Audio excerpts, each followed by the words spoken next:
My name is Michael Hall. I'm a professor at the University of Basel, the Biozentrum of the University of Basel. I've been there since 1987. I have been working on the subject which is being recognized with this award since that time, since the late 1980s. I've been doing molecular biology on this topic and continuing to work on that to this day.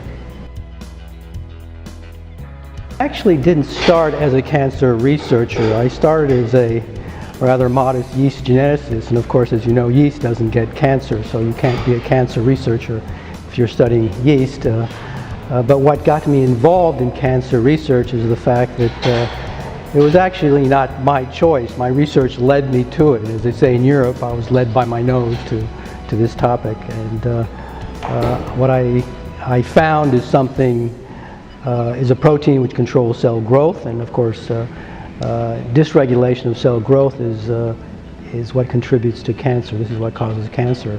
So I was led into this subject via my research. A drug target for the treatment of cancer is generally a protein. Well, maybe the best way to answer this is to give you a little history. Over the last 40 years, the research community has laid bare the secret of cancer. The scientific community has elucidated all the pathways, signaling pathways, which cause cancer. These are the pathways which, when mutated, cause ectopic growth or a tumor.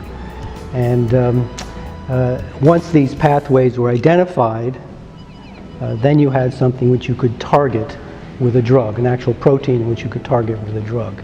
And this is then this is the next step. This is what the research community did next. They developed drugs which target these specific proteins. This is what's called targeted therapy.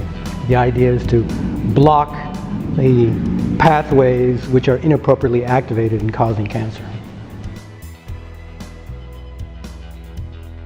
I can answer this question in two ways. I can talk about perhaps why a cell growth controller was not thought to exist. It's looking back from the perspective of today, it seems rather naive that one would think such a function didn't exist in the cell. It was thought that if nutrients were available, in other words, building blocks were available, a cell would build. And if there were not, the cell would not build. In other words, the cell would not grow. This is a rather naive notion from today's perspective. Now we know cell growth is actively controlled in response to many different stimuli or conditions that the cell encounters. How has this changed cancer therapy? Well, now that we know cell growth is controlled, it sort of opens up a whole new dimension of understanding how a cell proliferates in a tumor. It used to be thought that the proliferation step, in other words, the division step of cells, of how they go from one cell to two cells to four step, was the key event. But now we know that the growth step is equally important. We've always known it was equally important. Cells grow and divide, but now we know there's an actual machinery controlling the growth part, much like there's an actual machinery controlling the division part. We suspected it was important, but no, we had no idea it would turn out to be as important as it turned out to be.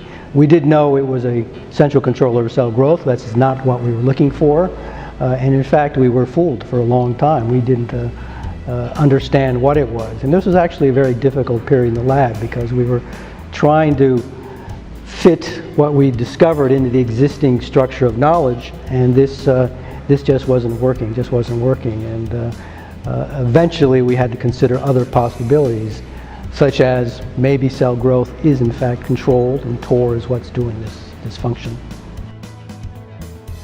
It's certainly my hope. Cancer, as you know, is more than one disease. It's many diseases, and caused by many different things. Many of these pathways I spoke about earlier. There are many different pathways which can then be activated. Tumors are very insidious things. Tumor cells can circumvent therapies. So it's a very difficult task to cure cancer. I think we have a long, long way to go. I hope we will be able to make it a chronic treatable disease for most cancers. I think there will be cures as well. There are cures already, but these are rather rare. I think what we did when we discovered TOR, we were not the only ones that were working in this area. What we did that was different from what everybody else did, and what it allowed us to win this rather competitive race, was that we chose to work with yeast cells, which was an unusual idea in those days, because we were looking for the target of a drug which was being designed to be given to humans, and the idea that you would give this to a yeast cell to study how this drug works in a yeast cell was rather unusual. But it was a good idea, and it illustrates how one good idea can go quite far.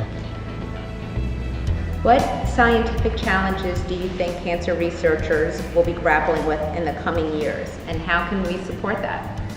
I think a major problem, and one that we're involved in, is trying to understand how tumors develop resistance or are intrinsically resistant to targeted therapies. We know the 5-year survival rates have improved over the last decades, but the improvement's been rather modest. And the reason for that is that cancer cells can develop resistance to targeted therapies.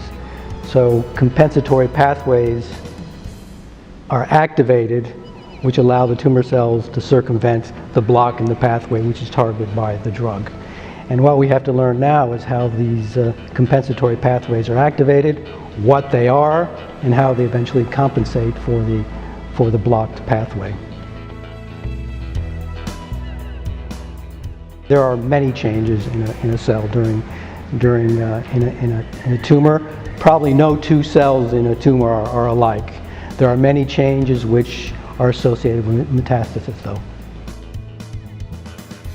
What we're trying to understand is precisely what I discussed earlier, is how cells develop resistance to target therapies. The TOR pathway, possibly because it's such a central pathway, seems to be one of these major compensatory pathways which, when activated, can compensate for any one of other different pathways which are targeted by the therapy. I'm not a medical doctor, and I've never been in that position. I would say have hope.